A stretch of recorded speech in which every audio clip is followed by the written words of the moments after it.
Ava Carter had never felt so humiliated.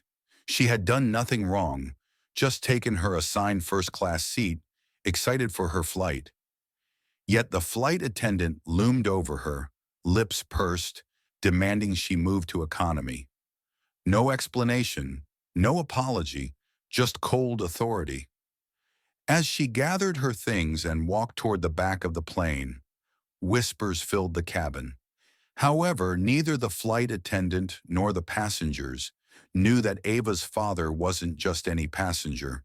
He was Jackson Carter, the FAA administrator, the most powerful man in aviation regulation, and he was about to change everything.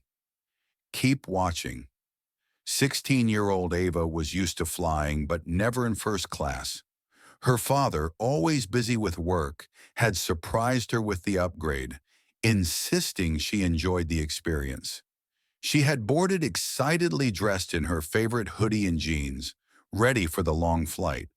But her excitement dimmed the moment she settled into seat 2A. The flight attendant, a stern woman in her 40s with a crisp uniform and a rigid stance, approached immediately. "Miss, are you sure you're in the right seat?" Her voice was laced with skepticism. Ava nodded and handed over her ticket. The woman barely glanced at it before frowning. "I need to check something," she muttered, walking away with Ava's boarding pass. Passengers around her exchanged looks. A businessman in the next seat shifted uncomfortably. An older couple whispered. Ava felt heat creep up her neck. She had a sinking feeling that something was wrong, but she had no idea how bad it would get. Moments later, the flight attendant returned with a forced smile. "We've reassigned your seat. You'll be moving to the back." Ava frowned. "Why?" "There was an issue with your booking." "But my ticket is valid." "It's already been handled," the woman said, waving over another attendant. "Please gather your belongings." The message was clear. No discussion. Ava's hands trembled as she grabbed her backpack. As she walked past rows of indifferent faces, shame burned inside her. No one spoke up. No one asked why. She had never felt smaller. Ava slid into her cramped economy seat, gripping her phone in frustration. The whispers around her only made it worse. Her phone buzzed. It was her father. "Dad." "How's the flight, sweetheart?" Ava hesitated. Should she tell him? "Ava, they moved me to the back. I said my seat was reassigned." The typing bubbles appeared, then stopped. Seconds later, her phone rang. "Ava, what do you mean they moved you?" Jackson Carter's voice was calm but sharp. She kept her voice low. "The flight attendant said there was an issue with my booking." Silence. Then in a voice that sent chills down her spine, her father said, "Stay put." Ava had no idea what he was about to do.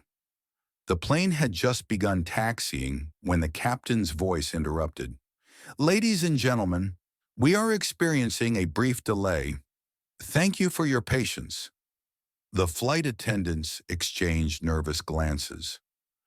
The woman who had forced Ava to move stiffened as her radio crackled. Ava watched as panic flickered across her face. The woman turned and hurried toward the cockpit, and other crew members murmured in confusion. Then the pilot himself walked down the aisle, straight toward Ava. "Miss Carter?" Ava nodded hesitantly. "We sincerely apologize for the mistake. Please follow me." Murmurs rippled through the cabin as Ava was escorted back to first class. But the real shock came when the pilot turned to the flight attendant. "Why was this passenger removed from her assigned seat?" His tone was sharp. The woman stammered, I thought there was an issue with her ticket." The pilot's eyes darkened. "Miss Carter's father is Jackson Carter, the FAA administrator. He just called airline headquarters. He'd like a word when we land." Gasps echoed through the cabin. The flight attendant's face turned ghostly white.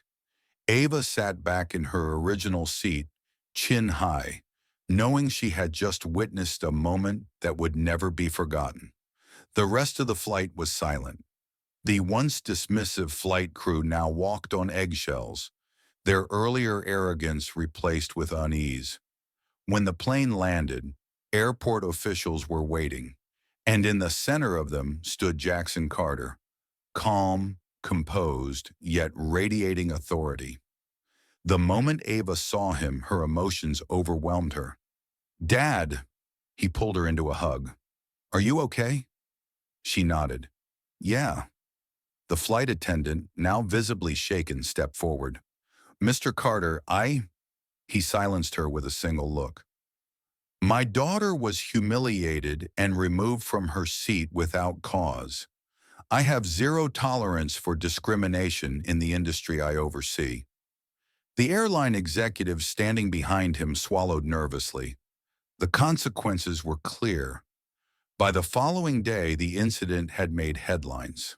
Flight attendant faces backlash for removing FAA administrator's daughter from first class. The airline issued a formal apology, and the flight attendant was placed under investigation. But for Ava, the most important thing wasn't revenge. It was proving that she belonged. Ava's story sparked nationwide conversations. News outlets dissected the incident. Activists called out racial profiling in the airline industry, and social media erupted in support. A week later, her father announced new policies, strict anti-discrimination training for all airline staff, and mandatory accountability measures for unjust removals.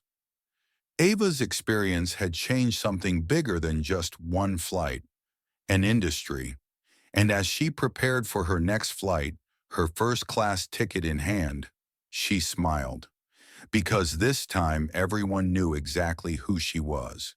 Ava's story is a powerful reminder of the discrimination that still exists, even in places where it shouldn't. No one should be judged or mistreated because of their race. What would you have done in her situation? Share your thoughts in the comments below.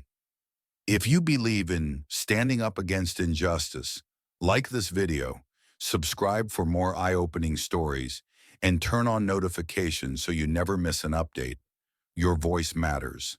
Let's keep this conversation going. Take care.